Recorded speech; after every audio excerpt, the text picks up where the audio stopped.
there is the law, the NAGPRA, Native American Graves Protection and Repatriation Act, to recover Native remains from museums. But of course, that's a slow process. There's a lot of paperwork involved in making the claims and getting them approved and, going through that.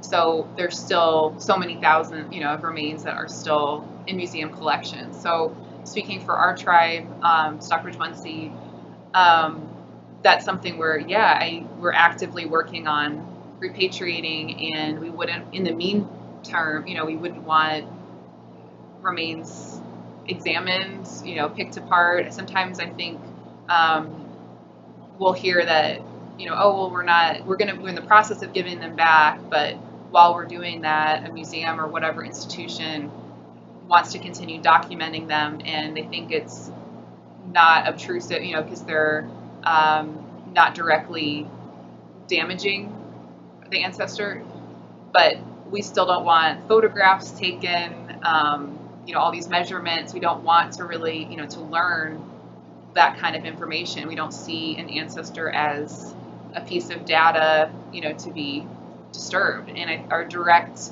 cultural connection, I would say, is that, speaking for myself, but I think a lot of people would see the ancestor as as close to you as your own daughter or grandmother. It's a very close connection, even though this link over time might be, so many hundreds of years old. We see it, the connection is very close. So again, just in the same way that you wouldn't want your own, relatives, grave dug up and picked apart for scientific purposes, that's the closeness. We don't see this person as someone from thousands of years ago that we never knew, that is just a research object. You see the person as your direct relative, and that have a cultural and spiritual responsibility to protect them so that their spirit can be at rest. And we know that they're not while they're being, placed on a shelf or otherwise damaged. So it's a really sensitive, topic. But yeah, I would say it's changed my mind when I see mummies and that kind of thing too, from other places in the world.